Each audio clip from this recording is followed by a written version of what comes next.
The moon hung low in the night sky, its pale glow casting eerie shadows over the small, forgotten cemetery on the edge of town. The air was still, the kind of quiet that made every creak of the trees feel like a scream. A couple, Sarah and Daniel, had been walking their dog, Max, down the old dirt path that ran alongside the graveyard. They hadn't planned to stop, but Max had other ideas. Max, a curious golden retriever with a nose that could sniff out trouble, suddenly froze. His ears perked up, and before Sarah could tighten the leash, he bolted toward the rusty gates. "Max, no. Come back," Sarah shouted, her voice echoing in the empty night. Daniel jogged after him, flashlight in hand, its weak beam flickering as if reluctant to illuminate what lay ahead. When they reached the gates, Max was scratching furiously at the ground near a moss-covered tombstone. His whines grew louder, almost desperate. Sarah and Daniel exchanged nervous glances. "What's gotten into him?"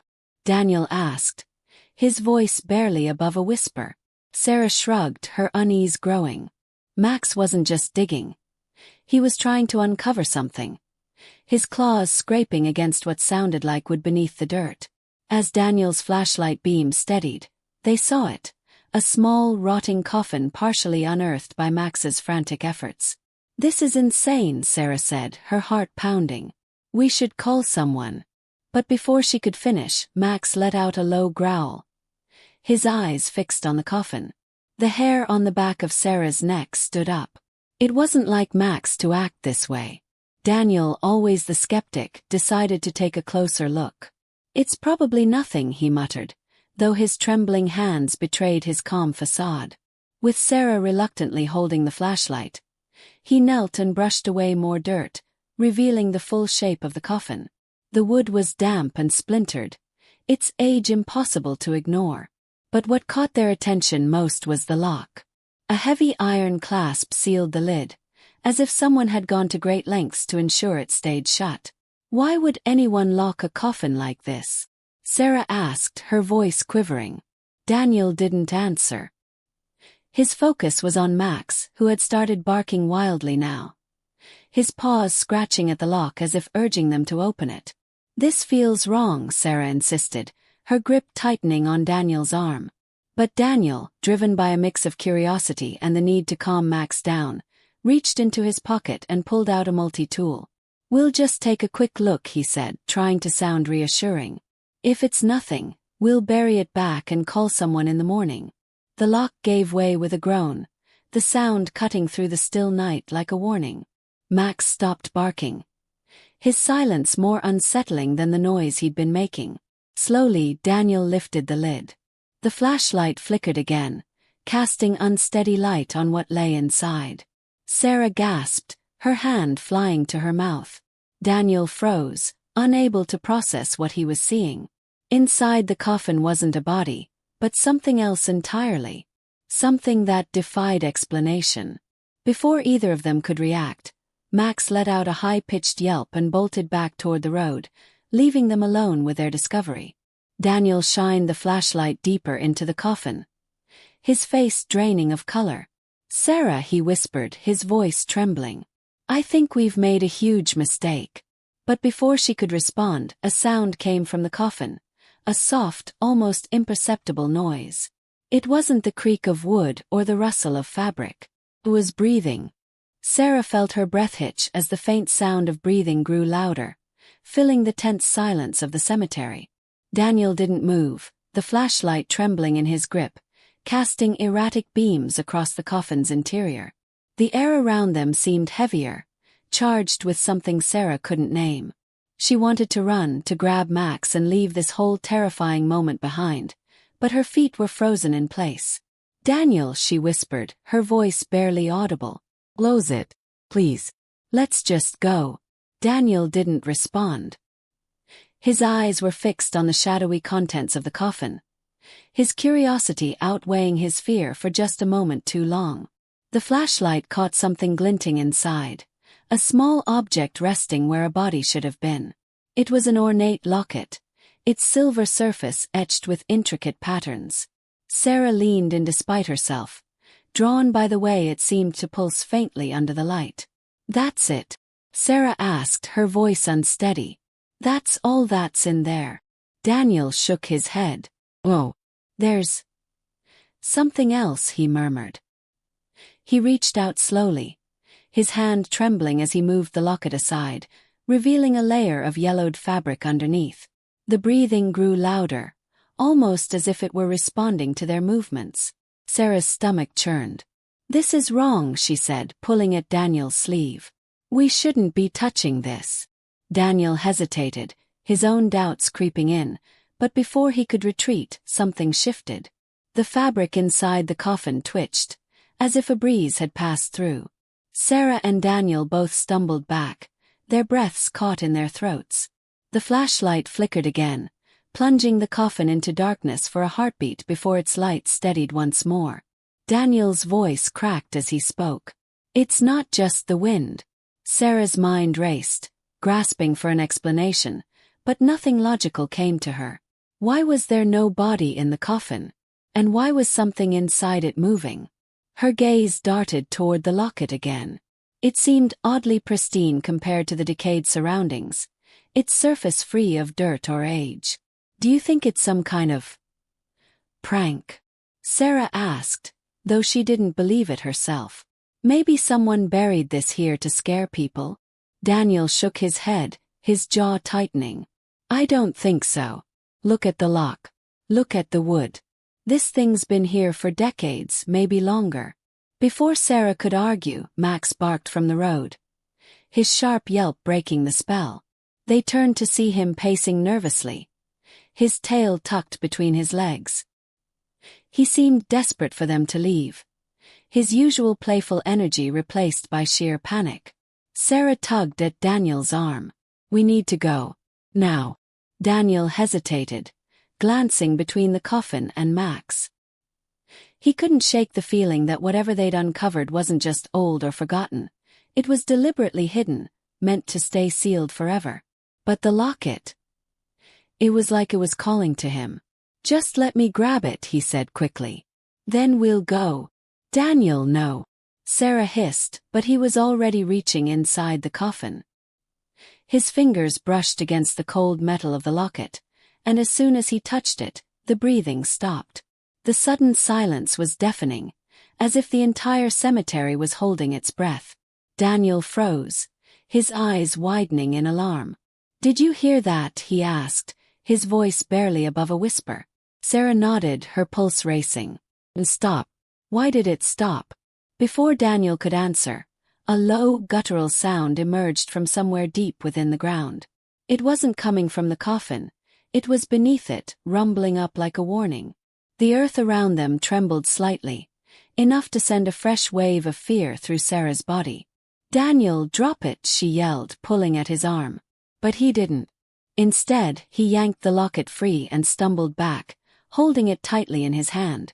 The moment it left the coffin, the rumbling grew louder, and the faint sound of whispers filled the air. Sarah couldn't make out the words, but they felt ancient, heavy with meaning, like a language not meant for human ears. "Daniel, what have you done?" she asked, her voice breaking. "I don't know," he admitted, his eyes darting nervously. "But we need to get out of here. Now." They turned and ran toward the road, Max barking frantically as they approached.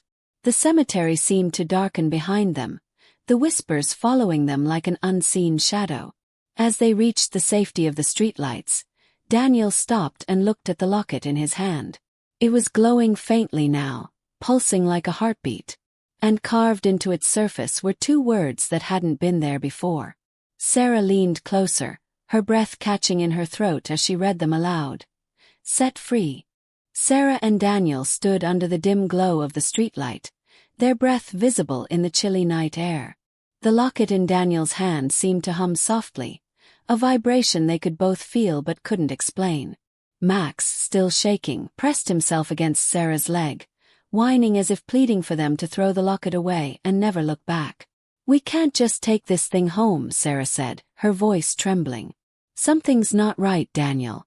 That coffin, the breathing, those whispers. We shouldn't have touched it." Daniel ran a hand through his hair, trying to steady himself. I don't know what it is, but we can't leave it there either. What if someone else finds it? What if, he trailed off, unable to finish the thought. Deep down, he wasn't sure why he'd taken the locket. Something about it had compelled him, like it had chosen him. Sarah shook her head, frustration and fear bubbling over.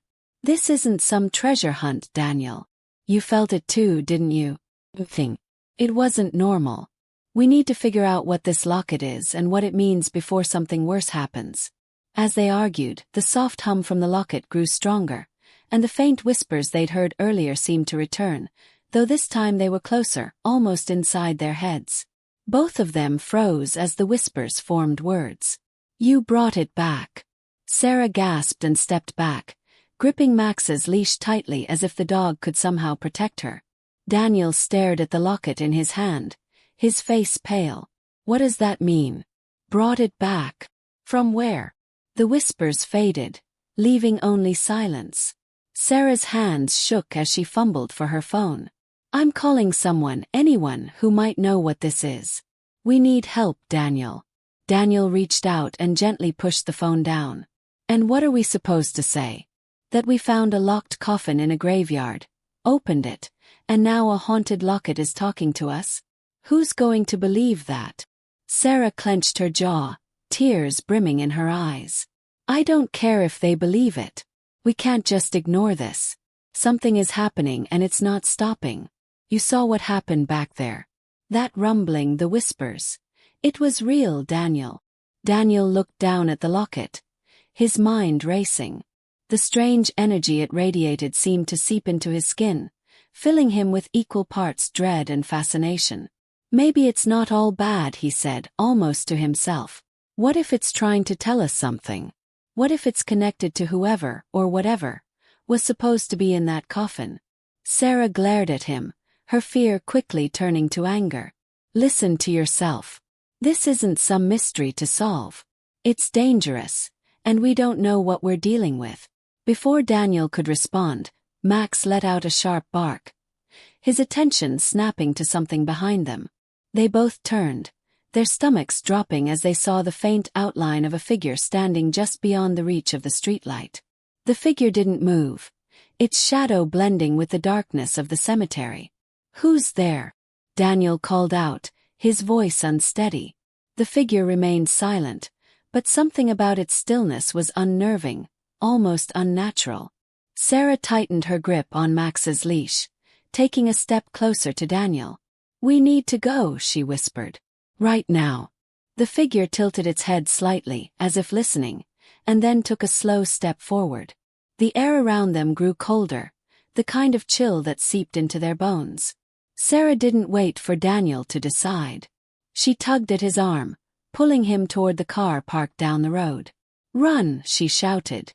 They sprinted down the path, Max leading the way, his instincts driving him far from whatever lingered in the shadows. Behind them, the sound of footsteps echoed faintly, though neither dared to look back. When they reached the car, Sarah fumbled with the keys, her hands shaking so badly she nearly dropped them. Daniel shoved the locket into his pocket and grabbed the keys, unlocking the doors with a click. They piled inside, slamming the doors shut and locking them. For a moment they sat in the silence of the car, their breaths heavy, their hearts pounding. Sarah turned to Daniel, her voice barely above a whisper. What if it followed us? Daniel didn't answer. He reached into his pocket and pulled out the locket, staring at it as if expecting it to reveal some answer. But instead of glowing or humming, it was still. Too still. The air in the car felt thick, oppressive, as if the locket's energy had seeped into the confined space. Sarah looked out the window, her eyes scanning the darkness for any sign of the figure. We need to get out of here. I don't care where we go, but we can't stay here. Daniel nodded, starting the car. As the engine roared to life, he glanced at the locket one last time before gripping the wheel. We'll figure this out, he said, though his voice lacked conviction. Whatever this thing is, it's not over. As they drove away, the cemetery disappeared into the night, but the tension lingered. Sarah couldn't shake the feeling that they weren't alone, that whatever they'd awakened wasn't bound to the graveyard. And as the faint whispers returned, she realized with a sinking feeling that they'd taken more than just a locket from that coffin. They'd taken the attention of something that wasn't ready to let them go. The drive felt endless, the road winding under the eerie glow of the streetlights. Sarah's eyes darted back and forth between Daniel and the rearview mirror, her mind racing with questions she couldn't answer. Every minute that passed, the tension seemed to grow heavier, as though something unseen was creeping closer, just beyond the edges of the night. "Are we safe?" she asked, her voice barely a whisper.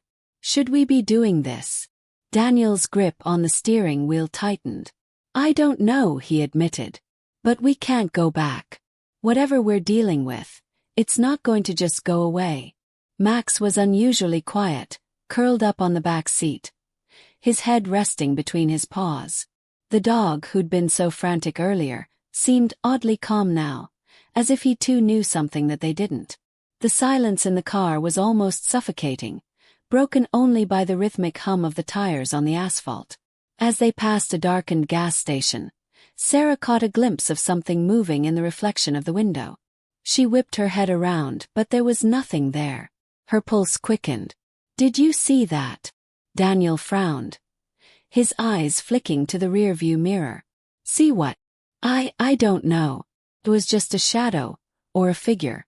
Maybe it was nothing." Daniel didn't respond immediately. His mind was too focused on the locket, which now sat in his lap, its cold surface pressing against his skin. He could feel the weight of it, the sensation of something watching, waiting. He wanted to throw it out the window to rid himself of it, but every time he thought about doing so, something inside him stopped him. It was as though the locket was keeping him tethered to something he couldn't escape. "What if we're not just running from it?" Sarah's voice broke through his thoughts. "What if we're running toward it? Toward whatever it is that we've unleashed?" Daniel shifted uncomfortably in his seat. "What do you mean?" "I mean, what if whatever's in that coffin? What if it's coming after us? What if it's not just about the locket but something worse? We woke it up, Daniel. We opened the door." Her words hung in the air, thick with dread, and for the first time, Daniel felt the full weight of what they had done. He glanced at the locket again, the strange pulse of energy now unmistakable, a rhythm that matched his own heartbeat. The whispers were faint, but they were there, just under the surface, like a melody that he couldn't ignore. "I'm not sure how much longer we can run from this," he said, his voice heavy with realization. Without warning, the car jerked, the headlights flickering as the engine sputtered. Daniel swore under his breath, his hands fighting to keep control of the wheel as the car lurched to a stop in the middle of the empty road. "What the hell?" Sarah gasped, looking out the window at the darkened landscape around them. Max began barking furiously, his growls deep and full of warning. The hairs on Sarah's neck stood up as she scanned the surroundings. There was nothing, no sign of a person or animal, but the air felt wrong. Thick, suffocating, as though the entire world had stopped, holding its breath. "I'll check the engine," Daniel muttered, undoing his seatbelt and getting out of the car. "Daniel, wait," Sarah called, but it was too late. He was already at the hood, peering under it, his flashlight illuminating nothing but shadows and steam. As she sat in the car, waiting, Sarah couldn't shake the feeling that they weren't alone. The silence was too heavy, too unnatural. Her eyes darted to the rearview mirror again, and this time, she was sure she saw something moving in the distance. A figure, tall and cloaked, standing just outside the light's reach. It didn't move like a person, more like a shadow stretching out across the ground, as though it were drawn to them. "Daniel," she screamed, her voice rising in panic. "Get back in the car." Daniel didn't hear her. He was focused on the engine, his face illuminated by the flashlight. But then he froze, his breath catching in his throat. Something was out there, something watching him. He slowly turned his head toward the trees, and for a split second, their eyes locked, a fleeting moment of recognition. The figure in the distance wasn't just standing still. It was moving closer. "Get in the car now." Sarah screamed again, her voice frantic. Daniel didn't wait. He slammed the hood shut and bolted back to the car, his heart racing. As he climbed back into the driver's seat, the figure in the distance seemed to vanish, slipping back into the darkness as if it had never been there at all. But the feeling didn't go away. The presence, the pressure, the sensation of something just beyond their reach, it was getting closer. And with every second that passed, it was clear they weren't just dealing with a strange artifact. They had awoken something far darker, something with its own plans for them. Daniel started the car again, his hands shaking as the engine roared back to life. The headlights flickered one last time before steadying. But as they drove on, Sarah couldn't shake the feeling that the whispers were getting louder, pressing in from all sides, urging them forward. The locket, resting in Daniel's lap, pulsed once more. And this time it felt different. Something was about to happen. Something they weren't ready for. The car sped down the dark road, the headlights casting long, wavering shadows across the trees that lined the path. Max, once again, was eerily quiet, his eyes fixed on something outside the window. Sarah's gaze kept flicking between Daniel and the rearview mirror, her heart pounding with the feeling that they were being hunted. The air in the car felt heavier, pressing down on her chest as though something unseen was slowly closing in. "Daniel," she whispered, her voice trembling. "Do you hear that?" He didn't respond immediately, his eyes glued to the road, but she could see the way his fingers tightened around the steering wheel. The locket was still on his lap, its surface glowing faintly in the darkness. The whispers were getting louder again, but this time they weren't just in her head. They were real. "I hear it," Daniel muttered, his voice low, almost strained. "It's coming from the locket." Sarah glanced at the object, her breath catching in her throat. The whispers were growing more urgent, the words indistinguishable but the tone unmistakable. Something was trying to break through, to speak to them, to make them listen. The locket had started to hum again, the sound like an ancient song that resonated deep within her bones. Without warning, the car's lights flickered once more. Daniel cursed under his breath, slamming his hand against the wheel. The engine sputtered again, then died. The car coasted to a stop, this time with no warning or explanation. Sarah could feel the weight of the silence pressing down on them, a suffocating tension that made it impossible to think straight. "Not again," Daniel growled, turning the key in the ignition. But the car didn't start. Nothing happened. It was as if the world had frozen around them. Max growled softly from the back seat, his fur standing on end. Sarah's pulse quickened. She was used to quiet nights in the car, the hum of the engine and the soft sound of the tires on the road, but this was something different. The feeling of being watched, of something malevolent just out of sight, was overwhelming. "Daniel, look," Sarah whispered, pointing out the window. The shadows in the trees had begun to move. At first, it was barely perceptible, just a flicker of movement in the corner of her eye, but now it was unmistakable. Something was out there, weaving in and out of the trees, as if following them. It was a shape, shifting and merging with the darkness, too fast to fully see but too persistent to ignore. Daniel's eyes widened in panic as he turned to look, his breath catching in his throat. "What the hell is that?" Sarah didn't have an answer. The figure in the trees had stopped moving, but it hadn't disappeared. It was there, hovering on the edge of the road, its form just out of reach of the car's headlights. The whispers in the car grew louder, more insistent, like 1,000 voices trying to speak at once. And then the figure stepped forward. It wasn't human. It was tall, too tall, its limbs elongated and twisted, as though it had been forced into a shape it wasn't meant to have. Its face was featureless, a shadow that seemed to absorb the light around it. Sarah gasped, a cold shiver running down her spine as the figure took another step, moving closer to the car. Max barked fiercely, his body trembling with fear. The locket in Daniel's lap pulsed again, and the air inside the car thickened, vibrating with an unnatural energy. The whispers reached a deafening crescendo, but Sarah couldn't make out a single word. She only knew one thing for certain: whatever was out there wasn't just following them. It was waiting for them.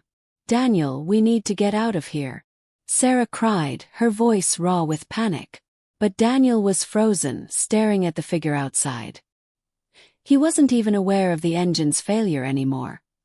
His eyes locked on something he couldn't explain. The locket's hum was deafening now, a steady, almost rhythmic pulse. His fingers twitched toward it, as if it was calling to him. "No. No, I can't let go of it," Daniel murmured, as if in a trance. It's pulling me in."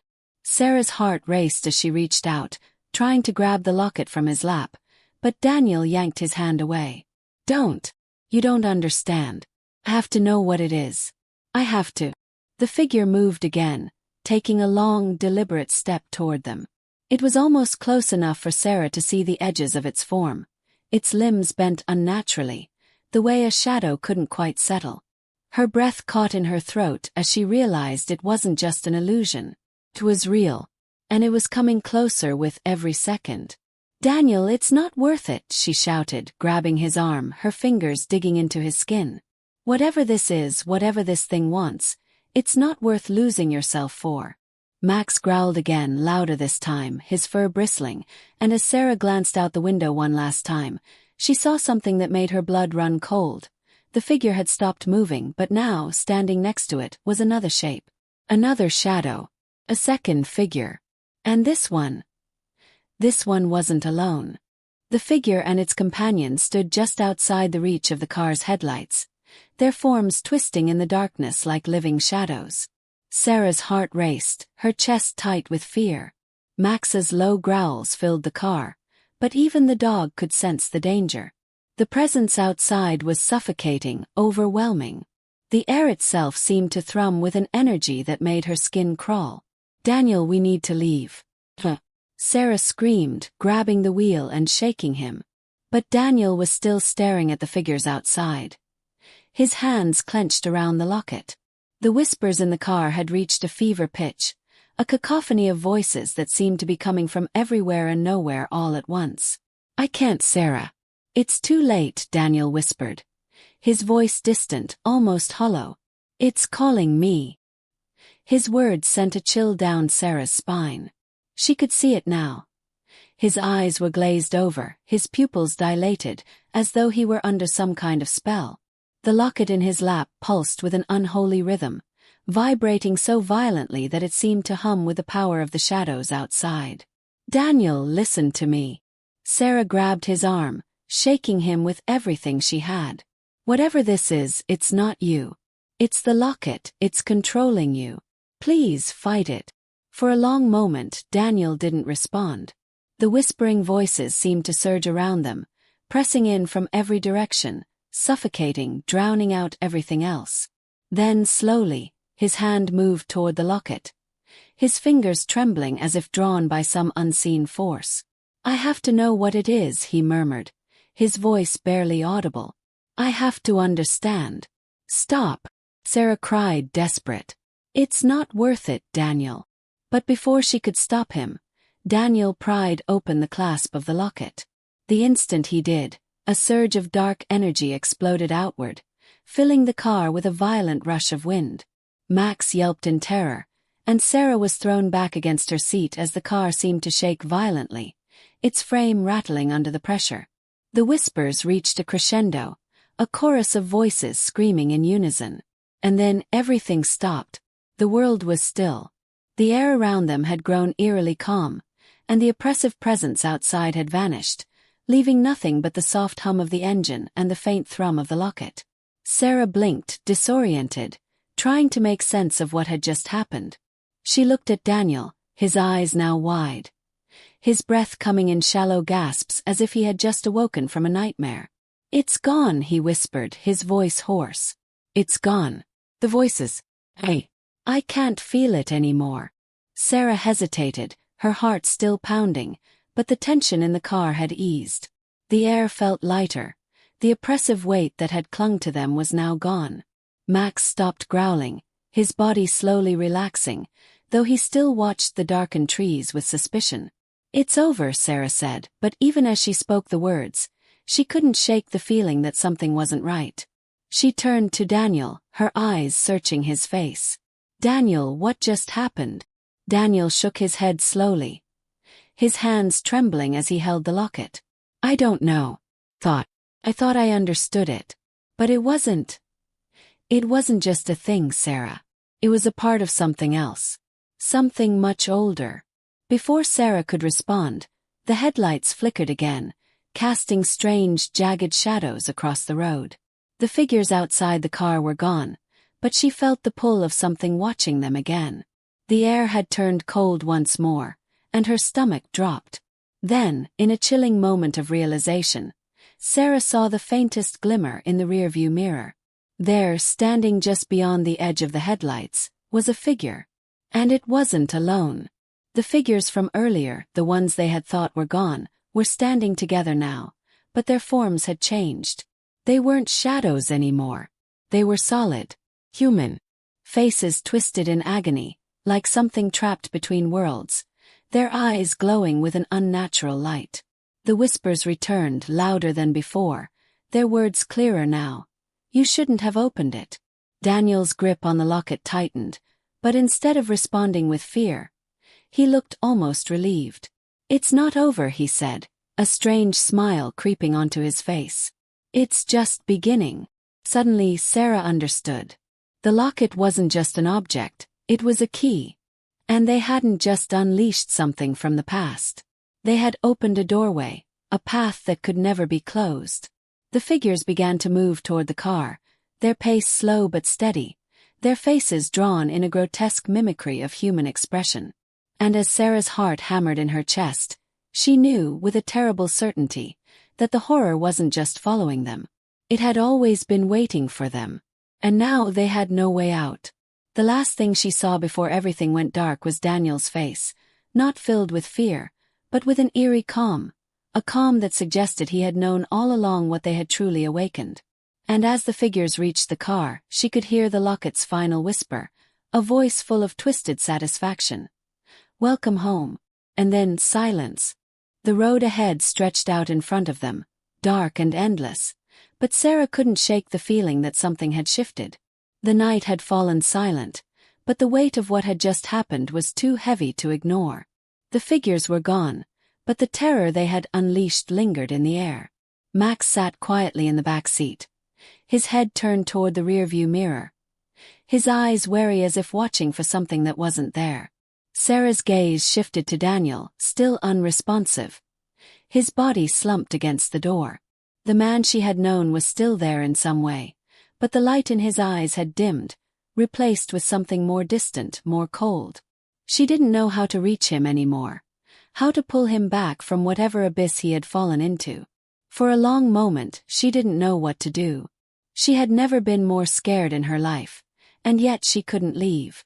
They had come too far, endured too much together. Daniel was her partner, her love. She couldn't abandon him. But what if the person sitting next to her wasn't the man she had fallen for? What if whatever had taken hold of him was far deeper than the locket itself? The thought made her stomach twist, and she could feel a new kind of fear settling in her bones. It wasn't just the darkness outside that haunted her now. It was the uncertainty about Daniel, about everything they had just experienced. She reached out, her fingers brushing his arm. "Daniel." Her voice was small, trembling. "Can you hear me?" There was no immediate response. For a moment, she feared he was beyond her reach. But then, slowly, his head turned toward her, and for the briefest second, she saw a flicker of recognition. His lips parted, and he spoke, his voice low and hollow. "I didn't mean for any of this to happen," he whispered. "I thought I could handle it. Thought I could control it."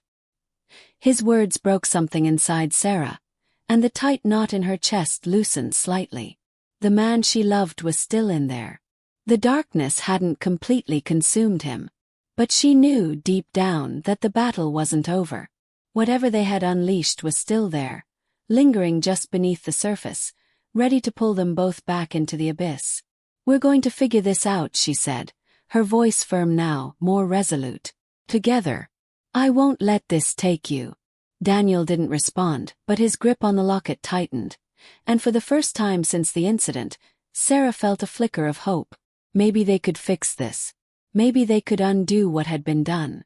But for now, all she could do was drive forward, 1 mile at a time, hoping that somehow they'd find a way out. Hours passed in silence. The only sound was the hum of the engine and the occasional rustle of the trees along the road. Max had long since fallen asleep, his head resting against the window, but Sarah couldn't stop looking at the road ahead. Every mile felt like a step toward something, or perhaps a step away from it. But it didn't matter. She would go wherever it took them, as long as they were together. Finally, after what seemed like an eternity, the first signs of dawn appeared on the horizon. The sky lightened, the darkness of the night giving way to the pale glow of morning. The world felt different in the daylight, less suffocating. Sarah let out a breath she hadn't realized she was holding. They had survived the night. But the questions remained. What had they truly unleashed? What had they seen in the darkness, in the figures that had surrounded them? Was it really over? As the sun began to rise, Daniel finally spoke again. Sarah, he paused, collecting his thoughts. I don't know what's next. But I know we can't let it consume us. We have to find out what the locket really is, what it's connected to. We have to stop it before it's too late. Sarah nodded, her resolve strengthening. They had already come too far. She wasn't going to stop now. She glanced at him, finally seeing a spark of the man she had once known. He was still with her. They both were. And whatever came next, they would face it together. They had fought darkness, had fought fear, and had survived. The road ahead was uncertain, but Sarah was ready. They had a long journey ahead of them, one that would take them deeper into the mystery of the locket, deeper into the heart of the darkness they had awakened. But whatever lay ahead, they would face it, and they would fight it. As they drove on, the sunlight spilling over them, Sarah knew that this wasn't the end of their story. The truth about the locket was still out there, waiting to be uncovered, and the shadows weren't done yet. But with Daniel by her side, she wasn't afraid. They would find the answers no matter the cost. And no matter how dark the road ahead, she would walk it with him. Together. And so, with the dawn breaking on the horizon, they drove forward, into the unknown.